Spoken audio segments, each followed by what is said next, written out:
லிங்கம் போஸ் நண்பர்கள் அனைவருக்கும் சிவசரணனின் அன்பான வணக்கங்கள். இந்த வீடியோவில் கன்னி மூலையில் போர் இருக்கலாம் அப்படின்றதான் பார்க்க போகிறோம். ஸோ டைட்டிலுமே அப்படி தான் இருக்குது. ஸோ கன்னி மூலையில் போர் இருந்தால் சிறப்பு இல்லையா? ஸோ நிறைய வீடுகளில் இந்த மாதிரி கன்னி மூலையில் போர் அமைச்சு நல்லா இருக்கும் சார் அப்படின்னு சொல்கிறவங்களும் இருக்காங்க, கஷ்டப்படுறோன்னு சொல்கிறவங்களும் இருக்காங்க. ஸோ நாம் இன்றைக்கி பார்க்க போகிறது கன்னி மூலையில் போர் இருக்கலாம், இருந்தால் என்ன பலன், இல்லைன்னா என்ன பலன் அப்படின்றதான் பார்க்க போகிறோம். இப்போது இது ஒரு ஈஸ்ட் ஃபேஸிங் ஹவுஸ்னு வச்சுக்கோங்களேன். கிழக்க பார்த்துருக்கு. ஸோ பின்னாடி மேற்கு வரும் நார்த்து சவுத்து. அப்போது வெஸ்ட்டும் சவுத்தும் சேர்த்து இருக்கிறது தான் தென்மேற்கு, சவுத்து வெஸ்ட்டு கார்னர். இந்த இடத்துல போர் அமைச்சிருக்கிறோம். ஸோ இதில் தான் நாங்கள் வீடும் இப்படி வச்சு கட்டிட்டோம். ஸோ இதில் இப்படியே ஸோ இங்கே டாய்லெட்டை போட்டுட்டு இதை பெட்ரூம் அமைச்சிட்டோம். ஸோ இது டாய்லெட்டு, இது கிச்சனு, இதுவும் ஒரு பெட்ரூம் அமைச்சிருக்கோம். ஸோ இது ஒரு ஹாலு. ஸோ இந்த மாதிரி நாங்கள் அமைச்சிட்டோம் சார். பட் கன்னி மூலையில் எங்களுக்கு கிணறு, பழங்காலத்து கிணறு இருக்குது. ஸோ மற்றபடி நீங்கள் சொல்கிறது எல்லாமே சரியாக இருக்குது. ஸோ இங்கே வாசல் வச்சு இப்படி வச்சுருக்குறோம். இது அடுத்து வீடெல்லாம் கரெக்டாக தான் சார் இருக்குது. கன்னி மூலையில் கிணறு இருக்கலாம்னு நீங்கள் சொன்னீங்களே, அதுக்காக தான் நான் உங்களை ஃபோன் பண்ணியிருக்கேன் அப்படின்னு சொல்லுவாங்க. ஸோ இந்த மாதிரி கன்னி மூலையில் கிணறு இருந்தால், தென்மேற்கில் கிணறு இருந்தால் ஆரோக்கிய குறை ஏற்படுவதற்கு உண்டான வாய்ப்பு உண்டு. ஸோ தென்மேற்கில் கன்னி மூலையில் கிணறு இருந்தால் நிச்சயமாக கிணறு, போர்வெல்.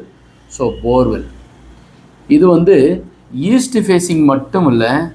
இப்போ உதாரணத்துக்கு நார்த்து ஃபேஸாக இருந்தாலும் இங்கே தான் வரும். கன்னி மூலையாக இருந்தாலும் மேற்கு பார்த்து இருந்தாலும் கன்னி மூலையில், தெற்கு பார்த்து இருந்தாலும் இங்கே தான் போர் வரும். ஸோ ஃபேஸிங் மாத்திரம்தான் வரும். கன்னி மூலையினுடைய அமைப்பு தான் சார். இப்போ நீங்கள் போட்டிருக்கிற மேனிக்கே எங்கள் வீடு இருக்குது, கிட்டத்தட்ட இந்த மாதிரி அமைப்பு தான். இது ஒன்று தான் தப்பு. இதனால் என்ன பாதிப்பு ஏற்படும்? கன்னி மூலைக்கு உண்டானவர் கிரகம் யாருன்னா ராகு. ஸோ தென்மேற்கு மூலைக்கு உண்டான கிரகம் ராகு. ஒரு சில அன்பர்கள் எங்களுக்கு கமெண்ட் செக்ஷனில் என்ன கேட்குறாங்கன்னா, சார் நீங்கள் வீடு பேசுகிறீங்க, அப்புறம் ஜாதகத்தையும் கலக்குறீங்க, அப்புறம் கோவிலும் நீங்கள் சொல்கிறீங்க. 3 கலந்து தான் சாமி இருக்குது. ஒரு கண்ணுங்கிறது வாஸ்து, இன்னொரு கண்ணுங்கிறது ஜோதிடம். ஸோ இரண்டையும் சேர்க்கறது மேலே. ஸோ இதில் இருக்கிற நெற்றிக் கண்ணுங்கிறது தான் எம்பெருமான் சிவபெருமான். ஸோ அப்போ அந்த கோவிலை பற்றி சொல்கிறோம்.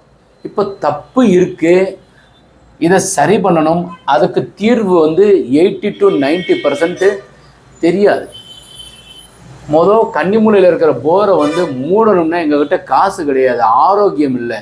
ஸோ பொருள் செலவு அடுத்தடுத்து வந்துக்கிட்டே இருக்குது. அப்போ நாங்கள் என்ன செய்கிறது சாமி அப்படின்னா, அதற்குண்டான பரிகாரம் கோவில்கள் ஆல்ரெடி சொல்லப்பட்டிருக்கு. அடியேன் எதையுமே கிரகிச்சு சொல்கிறதுல கோவில்கள் சொல்லியிருக்கு. ஸோ கன்னி மூலைங்கிறதுல east facing house, north facing house. East facing ஹவுஸுக்கு நார்த் ஃபேஸிங் பேக் சைடு வரும். சவுத் ஃபேஸிங் ஹவுஸுக்கும் வெஸ்ட் ஃபேஸிங் ஹவுஸுக்கும் ஃப்ரண்ட்டில் வரும் இந்த போர் போட்டிருக்கிறது.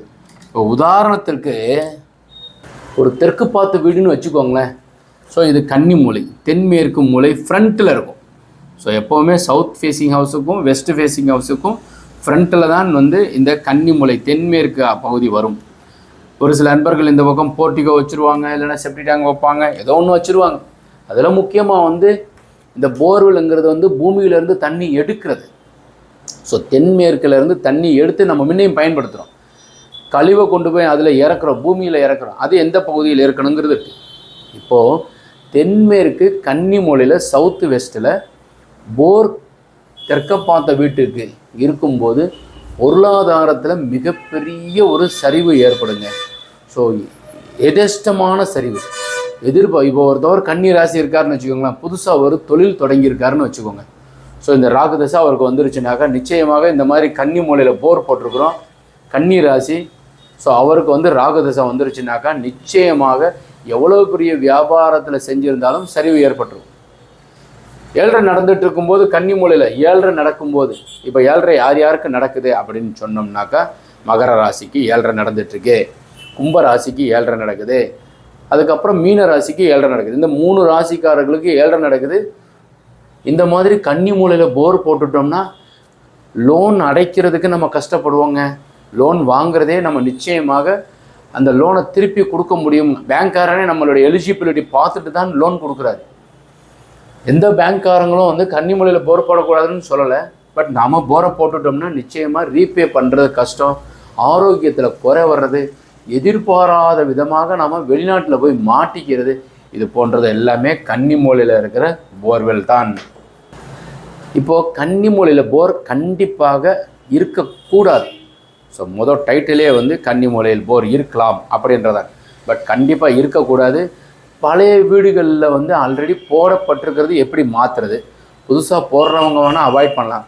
இதில் வாட்டர் டிவைன் பண்ணுறாங்க இல்லையா, அவங்க வந்து அப்படியே சுற்றிட்டு கன்னிமூலையில் தாங்க உங்களுக்கு தண்ணி இருக்குது, ஈசான மூலையில் இல்லைன்னு சொல்லிடுவாங்க. இப்போது என்னுடைய கருத்து என்னென்னா, இதே இன்னொரு வாட்டர் டிவைன் பண்ணுறவங்களை கூட்டி வந்து காமிங்க, அவங்க ஈசானத்தில் கொடுப்பாங்க. இன்னொருத்தவங்க காமிங்க, வாயுமலையில் கொடுப்பாங்க.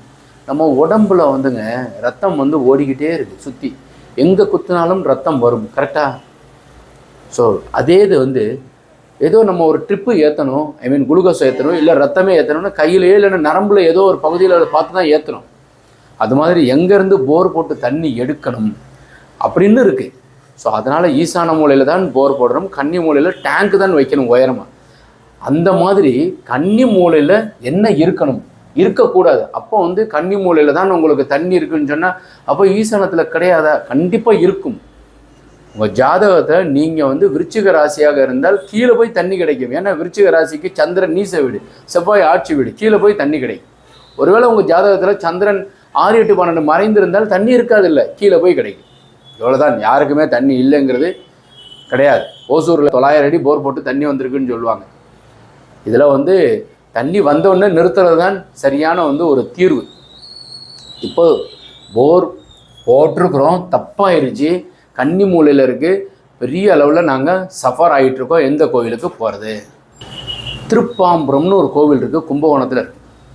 அல்லது திருநாகேஸ்வரம், கீழப்பெரும்பள்ளம், காலாஸ்திரி, இது மாதிரி வந்து ஒரு 4 கோவில்கள் ராகு கேதுக்கு உண்டானது, அல்லது நாக தெய்வத்தை வழிபாடு பண்ணுறது. இந்த கோவில்களில் போயிட்டு கன்னி மூலையில் இருக்கிற போருக்கு வந்து தீர்வு கிடைக்கணும்னு சொல்லிட்டு ஒன்று எழுதி வைக்கிறது, இல்லைன்னா வேண்டிட்டு வர்றது, இல்லை அங்கே போயிட்டு நம்ம அர்ச்சனை பண்ணிட்டு வேண்டுதல், ஏதோ இந்த குறை நிவர்த்தி ஆனால் இது நாங்கள் வந்து கண்டிப்பாக செயல்படுத்துகிறோம் அப்படின்னு சொல்லிட்டு வேண்டிட்டு வந்தோம்னா நிச்சயமாக கன்னி மூலை போர் மூடப்பட்டு ஈசானத்தில் உங்களுக்கு போர் போடுவதற்கு உண்டான வாய்ப்பு கிடைக்கும். இப்போ சித்திரை 10ஆம் தேதி வாஸ்து பண்ணுவீங்க. இப்போவே நீங்கள் வந்து எழுதி வச்சுக்கோங்க, வடகிழக்கு மூலை, north east corner. So north east கார்னருங்கிறது இந்த சவுத் ஃபேஸிங் பின்னாடி வரும்.